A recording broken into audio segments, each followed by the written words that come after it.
everybody, it's Sam from Top Table Gaming here. I'm joined off camera by Mr. Tony Moore. The voice from beyond. The voice from beyond. And between us we're going to go through the big news that dropped today, which is the legacy list of miniatures for Games Workshop's Middle-earth strategy battle game, Lord of the Rings, Hobbit stuff, which is huge news.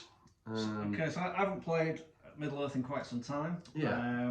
Although I do have a game on the channel, which was the White Council before they were good. Yeah. So do you want to just tell me what's going on? What's the news? So the big news is that today Games Workshop released a very extensive list of miniatures that from the new edition, which we don't have a date for yet. They're not going to be supported anymore. They're going to be legacied or legends if you're from 40k. So they will get one final profile review, and then they will sail off into the sunset. We're going to get a free PDF of all of these minis, and they will be banned from Games Workshop events, which is basically any they run, and they're not going to be balanced moving forward. Right. Have they? I'm going slightly off topic here. Are they allowing those models to be used like it counts as other things? My instinct would be no, because they have a very strong, no proxies.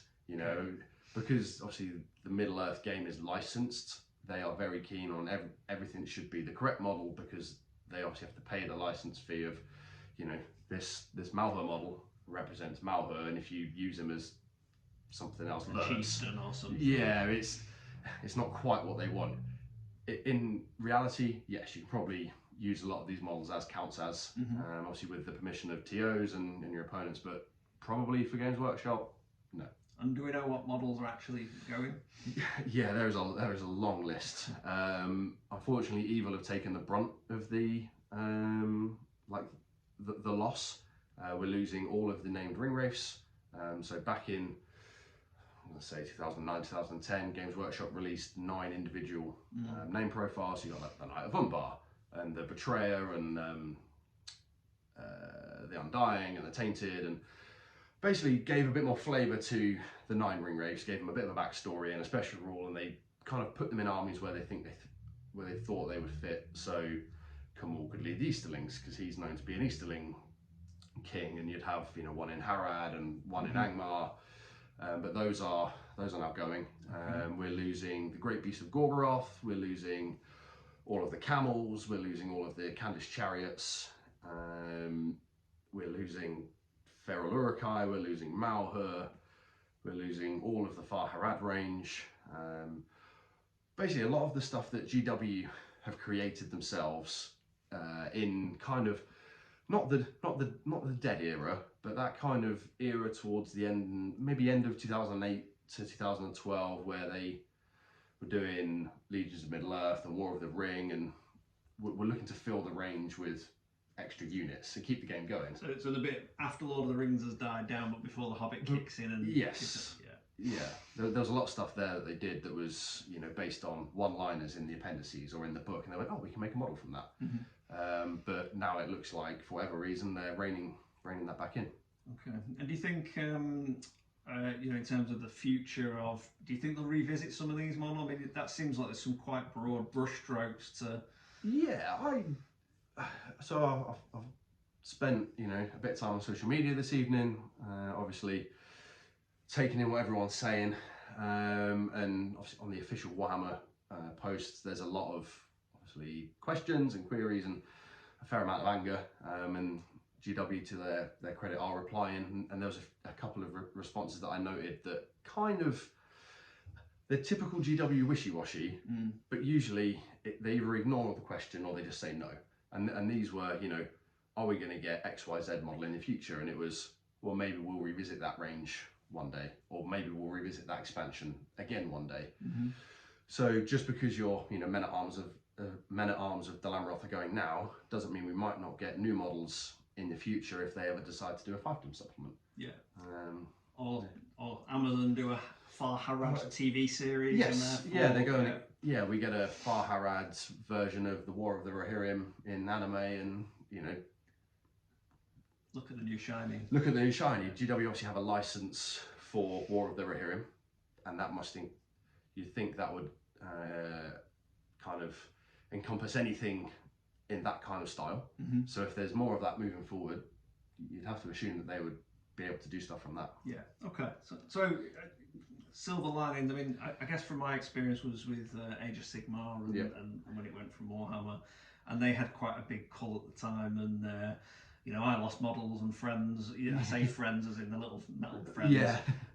But you know, we got through it and pushed through, and actually, to credit to Games Workshop, it was the right decision. It just felt really bad when I could no longer have Vlad von Karstein and Conrad on the board,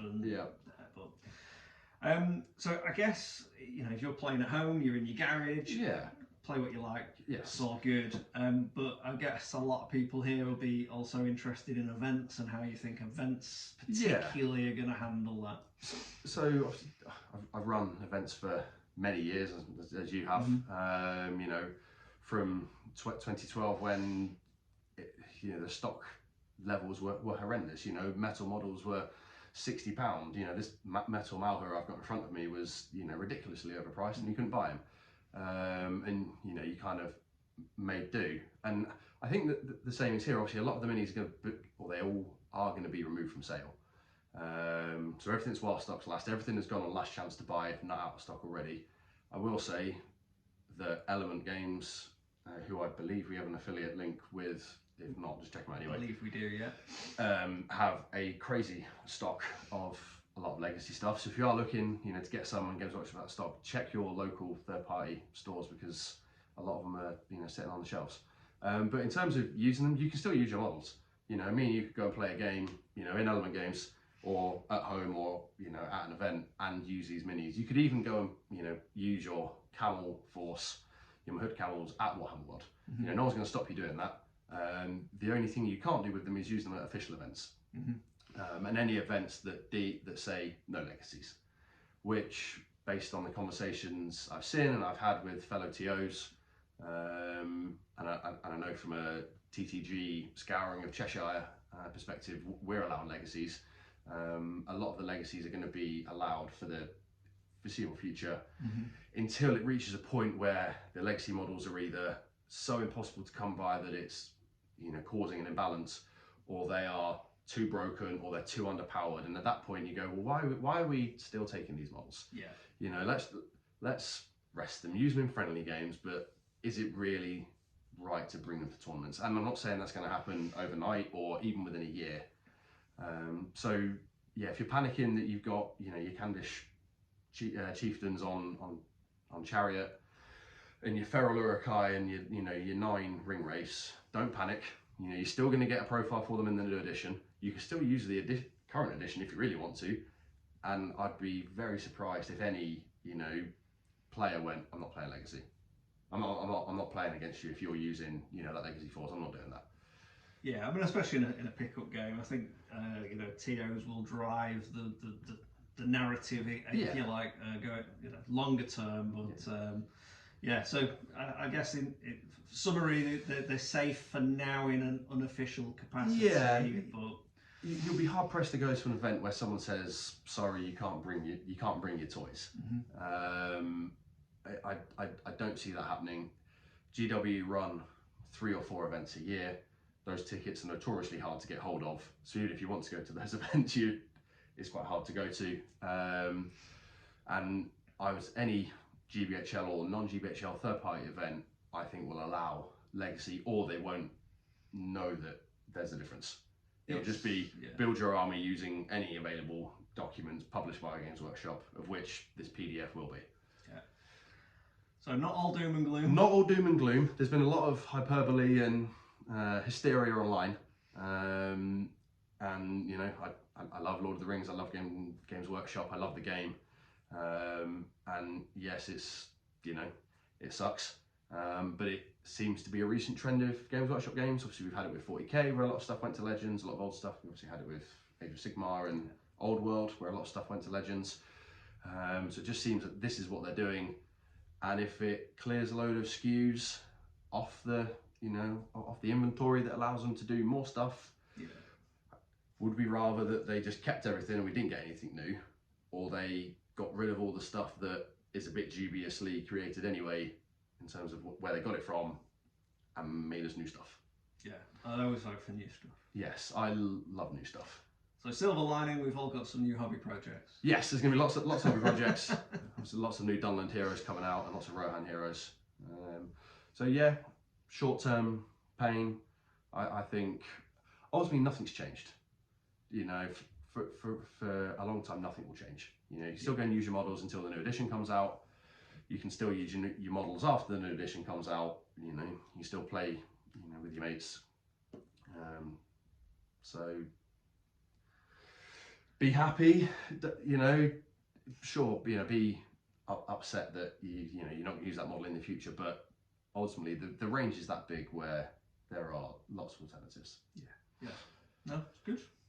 I think that's all the questions I've got for you, Sam. So. Cool. Well, if you guys have got any thoughts on this video, if you think me and Tony are raving mad, you would be correct. Obviously, let us know down below because we're always interested to hear what you guys think. And yeah, until next time, don't forget to comment, like, share and subscribe to the channel. Hit that bell for notifications, and we'll see you again soon.